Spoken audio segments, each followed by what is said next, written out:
na pambansang nanay survivor. Ting-ting mga DDS, kung magsalita akala nila alam nila ang mga batas. Ganyan lang naman yung mga yan eh. Ikaw ay bobo at tanga. Saksakan ka ng tanga, Sara. Para magsalita ka ng ganyan. Hindi mo nakikita yung nasa paligid mo. Napakaganda ng pamamahala ni Pangulong BBM. Ikaw, Isama niyo na po yung mga DDS dyan, no, na nabulag sa mga Duterte. ang walang kakwenta-kwenta. Kaya dapat ikaw mag-resign dahil wala kang kakwenta-kwenta. Bukod sa boba ka na, tanga ka pa, hindi ka pa marunong magsalita, mali-mali ka pa mag-English, mali-mali pa yung mga sinasabi mo. Naku, dapat ka talagang, Tama na po. Masyado na pong nasasaktan yung mga DDS. Ngayon no, mga kababayan, eto lang, no? Sisingitan ko lang ito, mga boss chief amo sir. Okay na yan si Atty. Largadon, kumuta na yan, no? Isisingit ko lang ito. Central figure, Karen. Kasi po, kung di ako nagkakamali, si Bonoan ay isa sa gagawing state witness po ng ombudsman, mga boss chief amo sir. Sabi ko nga sa inyo, hindi porket na ako ay humahanga doon sa kila Ombudsman Boying Remulla, lahat yon kumbaga, okay, hindi. No? Kasi ang pagkakaintindi ko po, ang pinaka-head ng DPWH is si Bonoan, mga kababayan.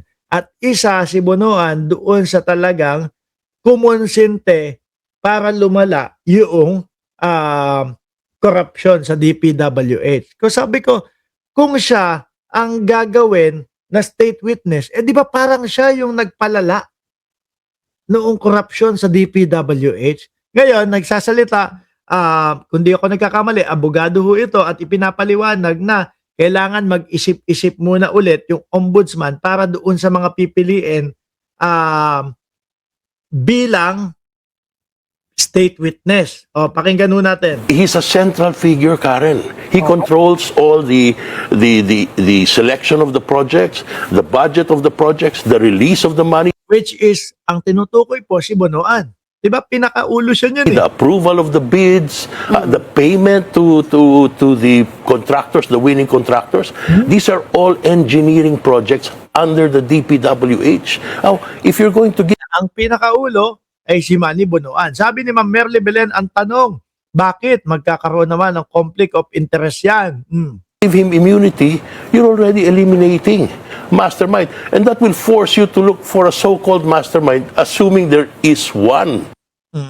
Yun din ang mga kababayan. Ang naiisip ko na si Bonoan, gagawing state witness, kumbaga parang maituturing siya na siya yung pinaka-mastermind nito na kung pinatakbo niya ng maayos ang DPWH po, hindi hinayaan na magkaroon ng mga kickbackan, etc., di walang corruption dyan. So ngayon, tong mama na ito, nakaganansya din ho siya dyan, mga boss chief amo sir. Di po ba? Kaya sabi ko, kung sakali man na merong state witness, yung si Diskaya na lang.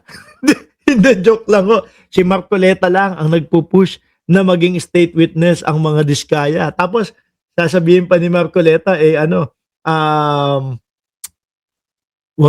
bakit daw magsosole ng pera yung mga Diskaya. Sabi ni Ma'am Liza Eunice, siya ang may control ng lahat.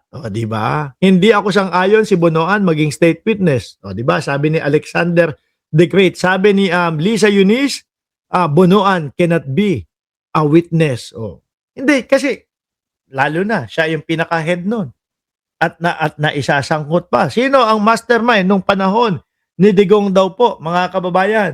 Sabi ni Grace Montalvo, wag mo babanggitin yan. Magagalit sa iyo si Marcoleta. Ayaw na babanggit nun na merong merong 2016 hanggang 2022 pababa ng July, no, dahil yung taon ni dating Pangulong Duterte. Anyway, mga kababayan, 1 oras at kalahati na din po tayo dito.